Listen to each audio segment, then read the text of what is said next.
Hello everyone, my name is Paul Third, and this week I want to talk headphones, mixing, and how to do it professionally. Obviously, I'm trying to be professional. That's why I've got to produce like a pro podcast discussing me and Ed Thorne's journey into becoming professional mix engineers. So I do predominantly mix on headphones, but we can't really say I'm a professional yet. However, I do have the knowledge of somebody who is a professional, and just to kind of let you know where this is going, Ed went on holiday, and thankfully for me, one of my closest engineering friends, Emrah Celik, who is arguably one of the biggest mixing and mastering engineers in Turkey, and he also mixes internationally, he proposed the idea of coming on the show and talking about mixing on headphones professionally. Now, at the making of that episode, which was a couple of weeks ago, an album that Emrah had mixed and mastered was sitting third in the Spotify global debut album charts,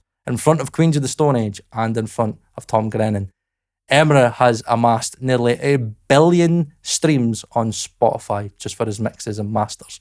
So if there's anybody that's going to give you advice on how to mix professionally on headphones, it's going to be this guy. So what I've done is I have purposely left a link to the episode in the description.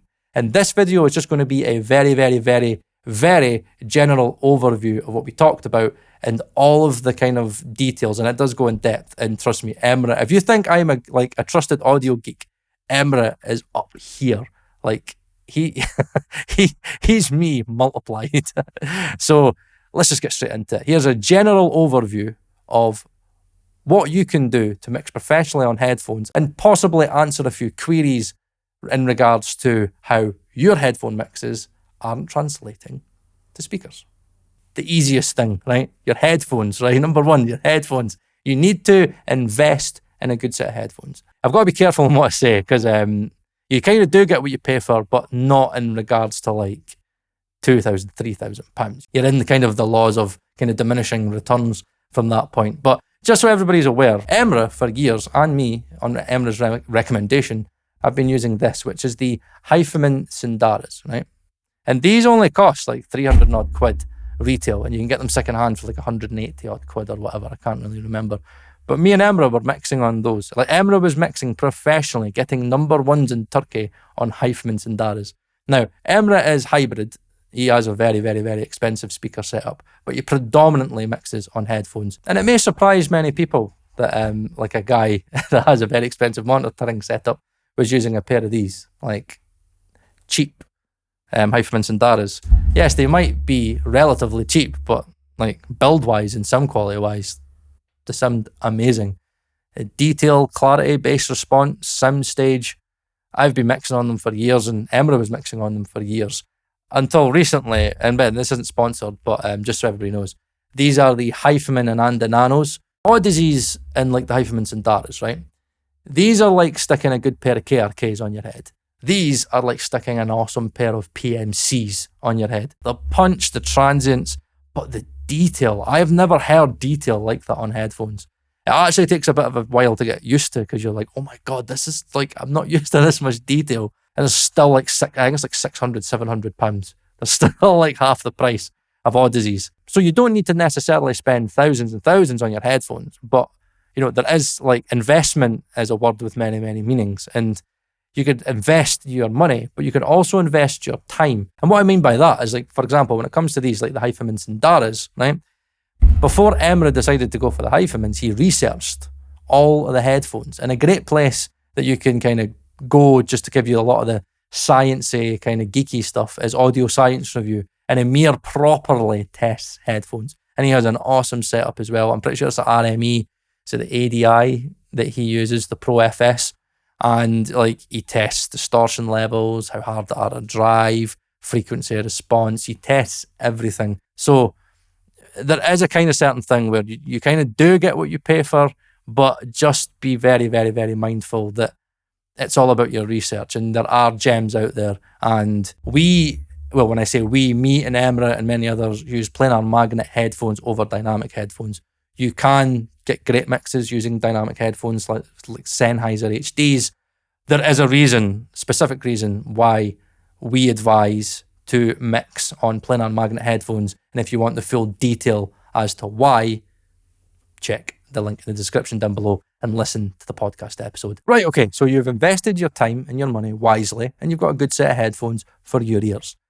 Now, let's think about what goes into the headphones, right? How does the signal get into the headphones? And this is normally the biggest downfall as to why people say mixing on headphones doesn't work and it doesn't sound very good. I do have an entire video talking about headphone amps and kind of digital to analog conversion, so I'll leave that there just so we're not going into too much detail. However, very quickly, what I can say is that investing and researching to find the right headphone amp in digital to analog conversion is very important. Analog to digital conversion, again, I've spoke about it before on this channel, isn't that important from the tests that I've done, but digital to analog conversion is very important.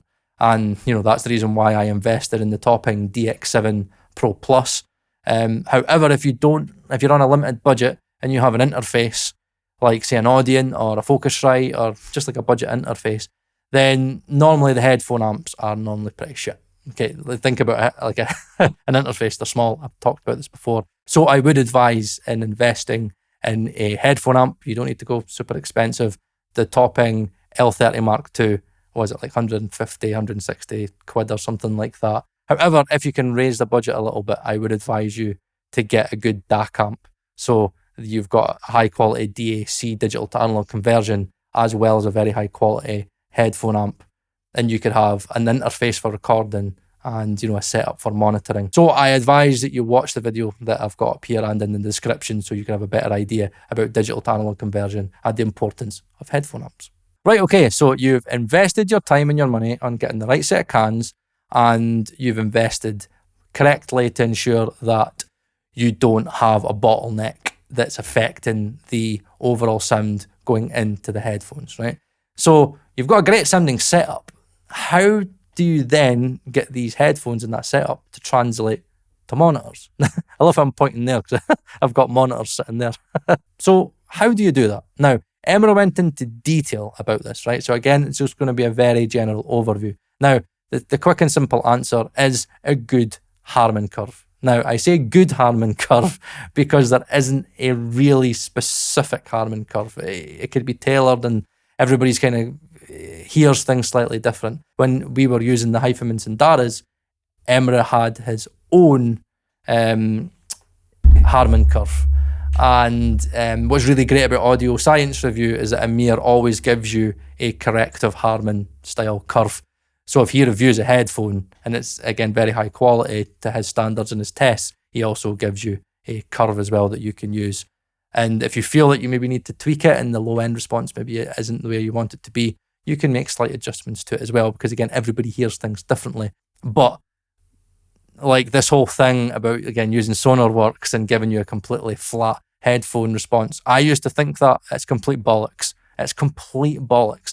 You are never going to get proper translation to monitors if you don't have your headphones EQ'd in a way where they have a frequency response that is related to speaker response. And that's what the Harman curve is all about.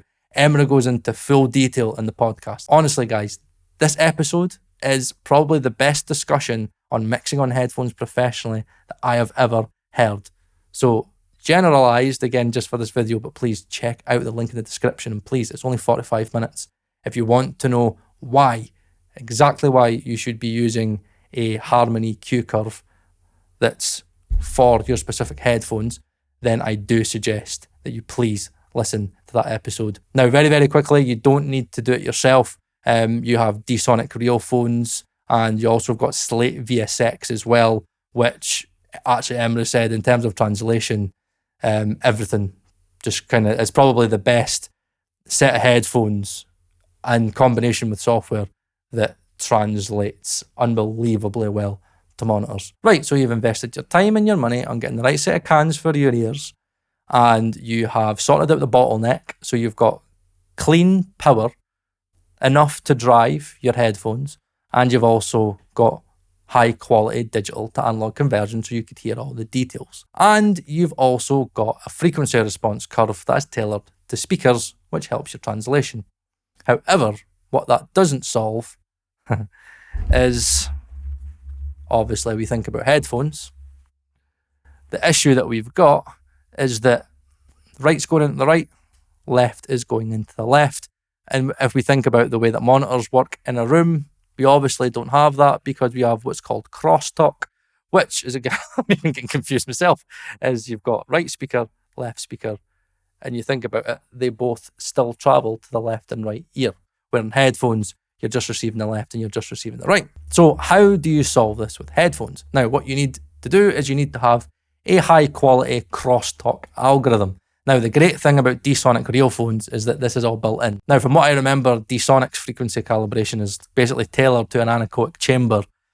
So it allows them to then add in their own room simulation software on top of that. I don't know if that's how it works with Slate VSX as well. But if you don't have D-Sonic real phones, or you don't have like Slate VSX, and where it does it all for you, frequency response and crosstalk algorithms, you can invest in a very specific crosstalk plugin, which I have featured on the channel before, and I am using it again because these here, the Ananda Nanos, they are that new that they're not on. There isn't a calibration profile from D-Sonic yet. I'll probably need to get in touch with them. So just now I'm using Emrah's own tailored Harman EQ curve, and I'm using Goodhertz canopener, which for me has always been the best crosstalk algorithm. Can be trusted. Many people have used it over the years. Again, Emrah rates it very, very, very highly.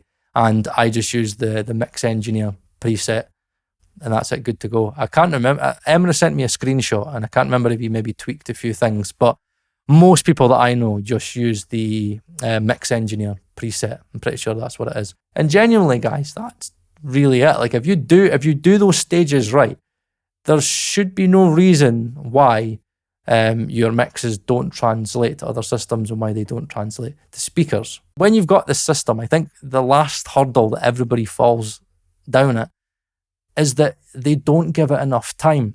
What you've got to remember is that it's like mixing engineers, like when they have their own room and their own speakers. It takes time to learn that room, and that's why certain engineers back in the 80s and the 90s and 90s, they would specifically say, right, for this record, we're going to mix it here because I know that room. I know that room well. And it's very difficult for many engineers to mix a record in a room that they don't really know. Because again, there is no such thing as a perfect room.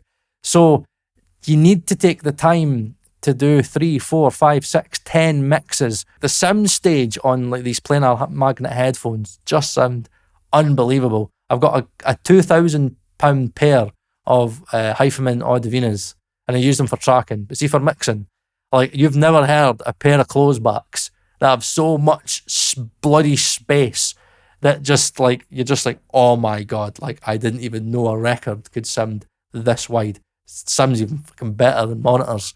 But as much as they're £2,000 and they do sound great and they sound detailed, the space is more in my opinion, it's kind of like enjoyable listening. Like if I want to listen to like music and I want to be able to hear every element of a mix, then I would stick them on. However, if I'm mixing critically, detail, punch, and again, still great sound stage as well, low end responses, oh my God, you just can't beat it. I just cannot emphasize it enough, the importance of investing time and getting used to it and using reference tracks as well. Like it baffles me when lots of people say, headphone mixes can't translate to monitors, it's impossible. Well, if you have reference tracks, okay, and like they're mixed on speakers and you're listening to a mix that's done on speakers on a set of headphones, surely if you've got 3 or 4 references, you could still kind of go, right, so that's how it translates to headphones, right? I can kind of build up an idea of where the low end sits and like, just maybe the difference of the reverbs and the effects and stuff like that. There are ways of making it work. And, that's the whole thing for me, is that it can be done. It's just, you've got to invest the bloody time. So guys, please check out that Acustica Pro episode. It's genuinely, I listened to it back last week and I just still can't believe the wealth of knowledge that Emrah has given us all. And this guy is like top tier level. His mixes and masters sound unbelievable. And yeah, just please consider giving it a listen. It's 45 minutes and it's well worth your time. So that's me for today. Hopefully I'll have a better lighting setup next week because I have no idea what I'm doing with this new studio. I plan on uploading weekly again and just kind of getting back to the swing of doing YouTube, trying to do it and get better at it. And also, guys, if you have any advice for people that is trying to mix professionally on headphones, then please leave your nuggets of wisdom down below. Consider listening to the podcast episode. My name is Paul Third, and I will see you again, hopefully with better lighting that actually works, next week.